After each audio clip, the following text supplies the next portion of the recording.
All right, the next topic we're looking at here is something called bond type. And bond type is something that as you move along in science, progressively becomes more complicated because you really want to become more precise with what your decision is. Early on in science, in a physical science or junior high science, you might simply refer to a compound as ionic or covalent, and that's it. But as we move along and get into chemistry, we start to know that it's not black and white, it's gray. There is a Ionic Character scale that we look at. And how we find these numbers is by looking for the differences in electronegativity. Now, every number on the periodic table has an electronegativity number. It's on your periodic table, and you just have to find it in the key. This periodic table I brought up just has electronegativities with its number because it's specifically designed for bond type. Say you find a compound like nickel is a 1.9 and fluorine is a 4.0. The scale runs from a low value of 0. Okay? The only elements that are 0 that have no bond type would be our noble gases. They don't bond, therefore they don't have a value. Our ones that are guaranteed 100% to bond and bond strongly are things like fluorine at 4.0 at the high. So our scale of elements runs from 0, okay? So when we look at our elements, it runs from 0 on the low end to 4.0 on the high end. Now, as we had showed you on the first thing, what we are looking for is the difference between these two. Now, obviously, when you start to get into compounds that are 3, 4, 5 elements, that adds a whole complexity to this. This is primarily just for binary compounds to find out what they are. Now, what we have here is we have the difference in electronegativities. Here's the scale. When you find any two elements, you're going to place them in one of three categories. Either covalent, which means it's a sharing bond, polar covalent, which is in between the sharing, and ionic, which is the give and take bond. Okay? Now, generally speaking, a lot of times we've learned a lot of things. Covalents are generally non-metal to non-metal. Ionics are generally metals to non-metals. So where does polar fit in?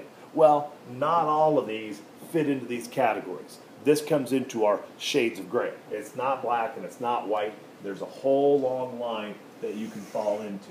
In fact, the technical term for this is called Ionic Character, which means how much do you act like something?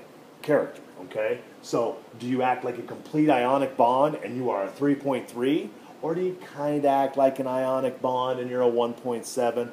Or do you kind of act like a covalent at a 0.4? Or do you not act like a covalent at all at 0.0? You fall on this scale, and we end up in what I like to call those shades of gray, okay? It's not just black and white. You can fall anywhere on there. And from this, then, we get into our list of properties, and these list of properties, then, are dependent upon it. Your boiling points, your dissolving in water and dissolving in other substances like alcohols, your brittle, whether you are a crystal or a molecule, those properties fit into this grand scheme. I guess I'll do an example right here. A good example would be if I wanted to take, say, a couple of bonds. Let's say we take nitrogen dioxide. Let's say we take hydrogen chloride. And let's say we take sodium fluoride. Three good examples. We're going to quickly find the numbers here. Nitrogen is 3.0 and oxygen is 3.5. Our difference is 0.5. Technically, nitrogen dioxide falls into the PC or polar covalent. It's just barely over the line, so it's not particularly ionic, but it is closer than a covalent bond. Hydrogen chloride is our next example. Hydrogen is 2.1, chlorine is 3.0.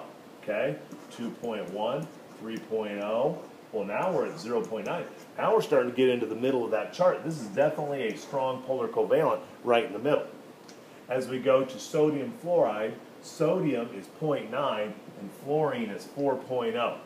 0.9, 4.0, we have a difference of 3.1. This is a strongly ionic bond, possessing probably many of the strong characteristics of ionic bonds. To final it up here, we have three quick ways to determine a bond type. Number one, you can always just look at the properties that the bond possesses and you can make a determination from there. Number two, we have the quickest method, okay, which is to simply look at whether or not it is a metal or a non-metal and categorize from there. And then finally, we have our most accurate and precise method, which is the electronegativity difference.